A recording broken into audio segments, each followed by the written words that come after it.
नमस्कार जय जगन्नाथ 7/11/2025 आज दिन थिला आम विद्यालयर वार्षिक क्रीड़ा उत्सव। तो ये क्रीड़ा आमर अनुष्ठित होता रमाई हाई स्कूल पड़िया देखु आम आसिक पहुँची गलु सब सका भाई भौणी मैंने भी सब आसीगले।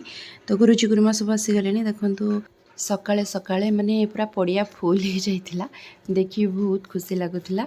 तो ये समस्ते आम अच्छु तापर ये आमर रन इवेंट रे आमर थिला आम गुरुजी गुरुमा थिलु ये मजा मस्ती करूथुलो फ्री टाइम रे। तापर कृष्णार मोर थिला बाटी चामच थिला मु जाइथिली ताको टिके देखिबाकू टिके शूटिंग करथिली देखंतो कृष्णा केमति जाउची।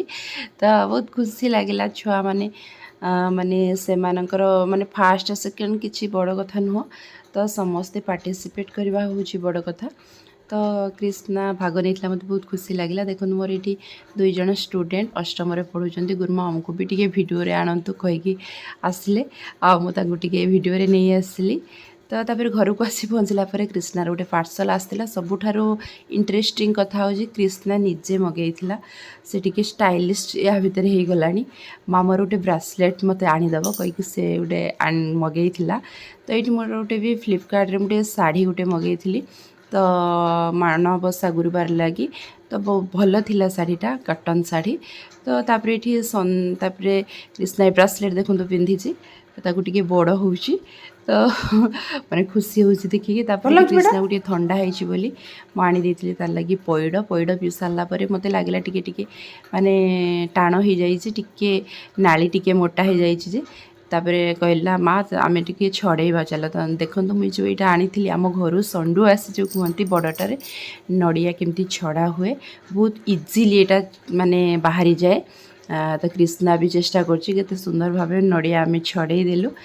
तो नड़िया माने छड़े सारापर यहाँ माने फटेलु देखो केते सुंदर भाव माने तार नाली अच्छी। तो बहुत भल लगे यहाँ मत तो बहुत ही भल लगे नड़ियार पैडर एमती यहाँ खाइबा को। तो कृष्णा ये खाऊँ बाहर करूनी मुझे बाहर करके दौची आ कहे ना मु बाहर करी किंतु बाहर कर पारे चेष्टा करुच्ची आ बहुत भल लगुच कहूँ।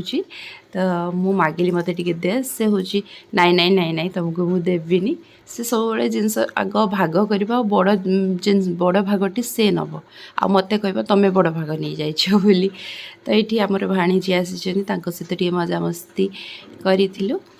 तो एमती आज दिन टी कटी भिडियो केमती लगे निश्चय जनइबे। प्लीज़ आम चैनल को सब्सक्राइब करूँ। जय जगन्नाथ।